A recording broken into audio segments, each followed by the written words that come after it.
Wait,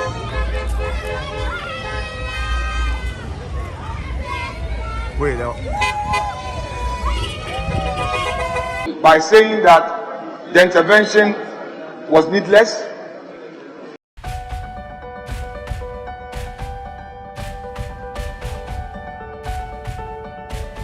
Hello there, welcome to Let's Talk Ghana here on Studios 2 Television. Today, the 7th day of August 2023.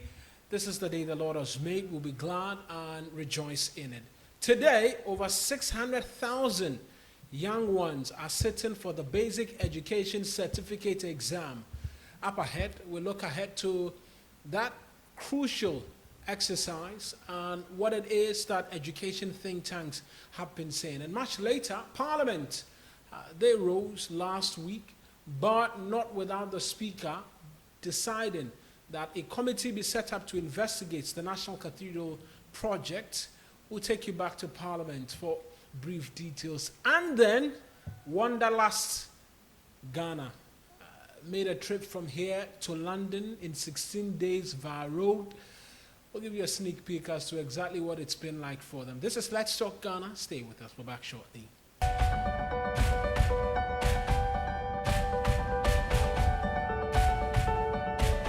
You're welcome back to Let's Talk Ghana. This is the show where we put Ghana first in all of our conversations. Airs every Mondays, Wednesdays, and Fridays. I am Eric Mawenagbeta, who sits in every time. And let's get straight into the details. The Basic Education Certificate exam should have started by now, and over 600,000 students are expected to be a part of today's exercise all through to the 11th of August of this year. What are the expectations? What are the breakdown of the numbers and the likes? Well, let's get onto the telephone line. Divine Kpe is with the Africa Education Watch. They continue to keep a close eye, monitoring the entire processes and the likes. Let's find out from him, particularly also on the front of exam practice, what it's been like in the look ahead to today's exams. Mr. Kpe, many thanks for joining us this morning here on Let's Talk Ghana. So thank you once again. So big day from your perspective as the Africa Education Watch. How would you rate the processes as we've seen, particularly to this point? All right, thank you. And first of all, let me use your opportunity to extend the best wishes to all bece candidates that are writing from tomorrow. So far as we have triggered our monitoring process for the bece and that of the WASE, I think we can commend WAEC for some of the reforms, internal reforms, of course, that they are doing to ensure that security is enhanced both at the printing stage and across all the value chains of the examination process. We have also noticed that this year they are introducing serialization of question papers as far as some questions or subjects are concerned, and that for us is a recommendation we have been making, and we commend them for the step taken to do that at the bece level. And then also our monitoring over the years have also identified that because some depots are far from the exam centers, by the time question papers are transported from the depot to the exam centers, students have lost a good number of time, and that also affects the smooth running of the examination. And what we've noticed this year is that they have created additional depot that enables the depot get closer to the examination centers. In that case, it means that the time that they have been losing in transporting question papers will not receive much of complaint to that regard. And then also they have repeated the involvement of the NIB in the question printing and distribution process. That has been missing over the years, but I think since the last 2 years they've started doing that. This year they have added that, and we have noticed that the presence of the NIB in the process has reduced significantly the issues of exam practices, and we commend them again for that step as well.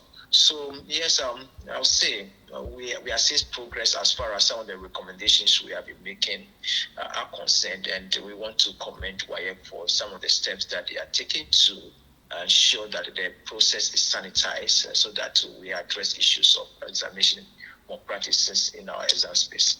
So, from your perspective, so far so good. There was the earlier concern raised of a lack of funds to WAEC, which could have hampered the organization of this particular exam. The government subsequently released funds. Has that hampered or delayed any of the necessary processes to have been followed in the lead up to the exam per your monitoring? No, not at all. We have noticed that a delay in the release of fund has not affected. In fact, this has not been something new.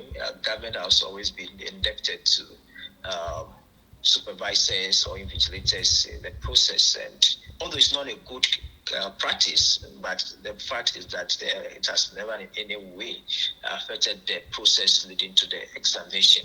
So this year, the delay has still also not affected preparation towards the examination. Right, and so from Monday all throughout to Friday, the expectation is that you still have monitoring teams. I know in the past, per your own investigations, you discovered some Telegram pages and the likes. Would you say that those are dying out now and the students are requiring to use a lot more of their brains rather than resort to some of these illegal means to make it through the exam? Yes, when you look at the BEC compared to the WASE, the BEC, well, the two of them are high-stake examination, but the stakes involved in the BEC is low because these days, if your performance is even quite low, you can still have access to senior secondary school. So the stake is low, and that has also made demand for question papers low. And then also, we have also noticed that the issue of deserialization has also made demand this particular year very low. So our monitoring process for the BC, I'm being specific for the BC, not what I was saying. Our monitoring process for the BC questions springing up on Telegram and then all other social media pages, we have noticed that it has been on the low side because of this realization, and then also for the very fact that the stake in the BC is gradually becoming low. So, so in terms of leakages, we are noticing that it is actually be on the low side, and also because of the involvement of the NIB when it comes to the BEC irregularities, especially papers leakage on social media is also becoming but that of the WASE, I don't want to get into that dimension yet, but when it comes to BEC, the reality is that papers leaking on social media, it is becoming gradually low. Mr. Pe, I want to thank you. Just quick thoughts and expectations by the end of Friday. Yes, so our expectation is that the students, having been prepared by their teachers adequately, will put in their effort. And then also, we are expecting that this time around to WAEC, we haven't had an update on that, but it's our belief that WAEC should be able to increase the external supervisors from their end. One of the gaps we have identified in both the BEC and then the WASE is that the external supervisors are largely from GES. And then if you have GES who have stake in the examination, if the student pass, it is to their advantage. And then you have made the external supervisors, the number of the external supervisors are more from WAEC compared for those that are from, are more from GES compared to those that are from WAEC. That shouldn't be the case. So we are encouraging WAEC to get more of their own external supervisors in the process so that it will ensure efficiency in the process, not depending largely on GES WAEC supervisors. So that is one of the recommendations we will make in this BEC and then also the WASE, and once again to use the opportunity to wish all BEC candidates all the best. Mr. Pe, many thanks for speaking to us. Thank you. That's a fellow with the Africa Education Watch, Divine Pe, speaking to us there. We're going on a break. When we return, we'll take you to Parliament where a committee has been set up to probe the scandal, which is the National Cathedral project. Stay with us. This is Let's Talk Ghana.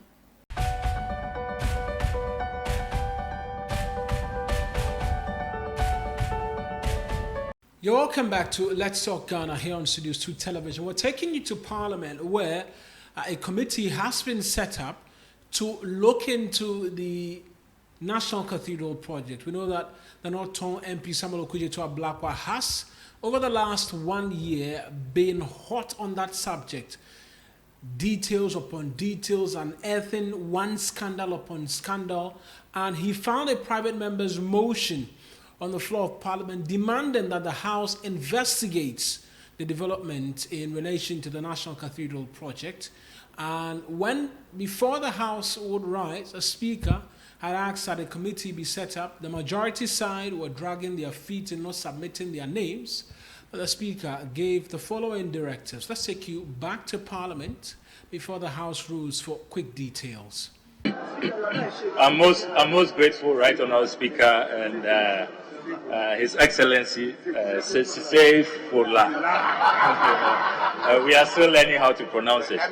But Mr. Speaker, before you retire to receive this very important award, the House adopted Motion 30.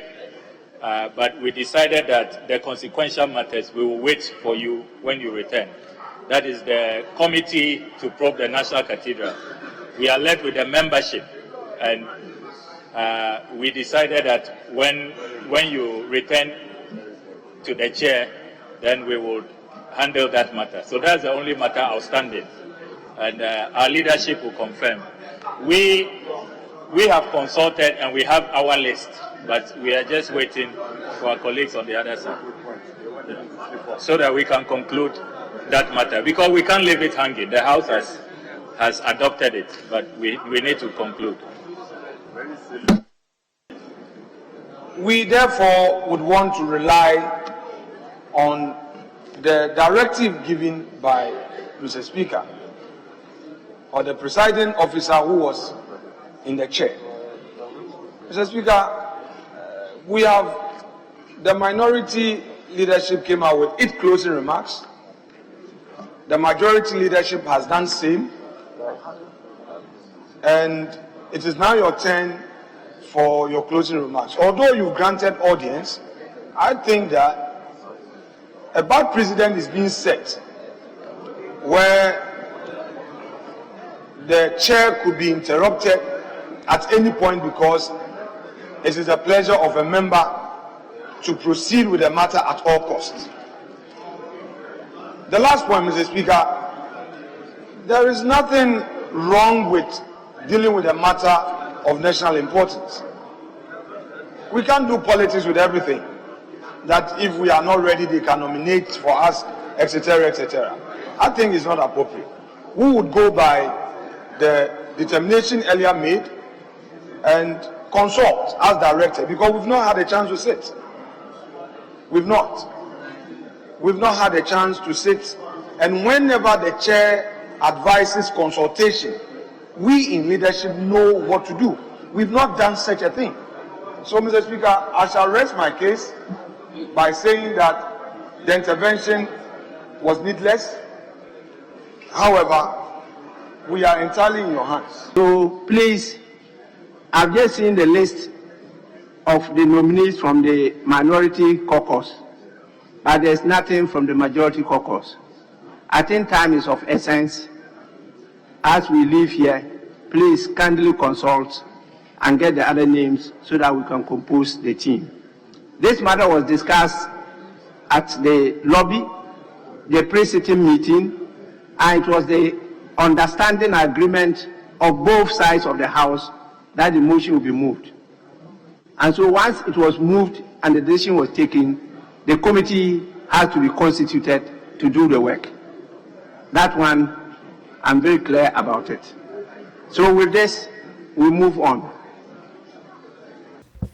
So, excerpts from the floor of the House. We're going to end with a very adventurous team from here in Ghana, Wanderlust, Ghana. They made an interesting journey from Accra to London, seeking to raise awareness about digitalization and raise funds to support quite a number of projects. It's become the subject and the talk of town on social media, traditional media. They've spoken to the BBC and the likes.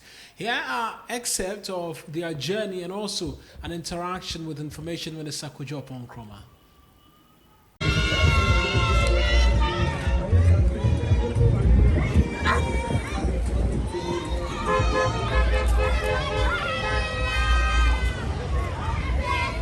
Wait out.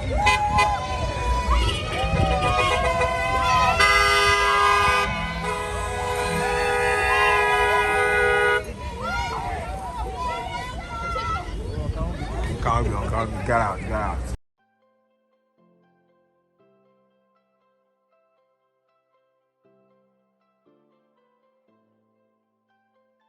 Hello. Hello. Hey, remember how we Everything cool. Oh. Now you shall I be like I know the but you guys did you cross yet? I'm not an specialist, so we're not cross. We did the the ferry in front. We're about to get loaded and we will cross soon. Okay, so for Dover or something? We did Cali. Different. Okay. They want to numbers together. Okay. Yeah. So, Hey. okay. Then Charlie, the parties I think will happen. Hello. You go come some. I wish Africa so. So this will be a rap party or You actually went shopping. Ghana party everywhere. We're just waiting to cross, Charlie. Kwabena is also Okay. Kwabena is there. Oh, hey, come happy. Kwabena Yebi. He's from Yebi. I know, like if you just add the fancy to him, they like you kill him, brother. always ask people from Yebi. This is Kwabena Yebi. I know. Charlie, but listen, congratulations. Thank you. I mean, it's a very inspirational story. You have no idea how, like, it's firing up people everywhere. But I had a story last night about some kids from my age, but I think it's been a very inspirational story. A lot of people are excited. So Alex, how it's lifted up the spirits. All across half of congratulations, well done for the thing that's so high. The ambassador is going to meet you, I think, Tuesday. I think today, as well, when you enter, to also congratulations. So far, the money, how much you get? The money. How much you get so far? Pardon? I'll do to so far. I'm not paying me. We track it, but I think it will be just maybe over 6,000. Just over $6,000. Oh wow, that's So there's more space in the pot. Honorable, my BBC. BBC in the next 1 hour. So I'm going to make my first contributions. Thank you very much. Thank you. Thank you very much. Why? That's a genuine. Thanks a lot. And then you may want to share the button with your fellow ministers for everybody to contribute. Right. But again, how's it been? Has it been difficult or has it been exciting? Sorry? I said, has it been difficult or exciting? Oh, it's a mix, but overall it's been exciting. I mean, you take the rough with the smooth, as the saying goes. So we survived. It's been interesting. It's one of those things you can never pay enough money to get. It's an experience. A priceless one at that.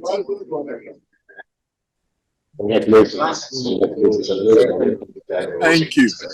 Right. Why? So enjoy yourself. We'll catch you up later. We'll talk. All the best. All right. All the best. You too. Cheers. Yes.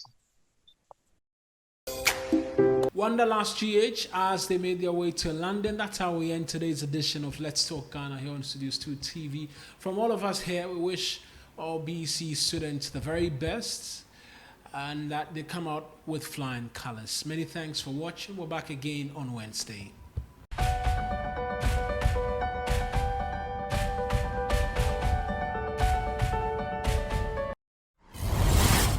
Studios 2 TV. The truth is here, in your eyes.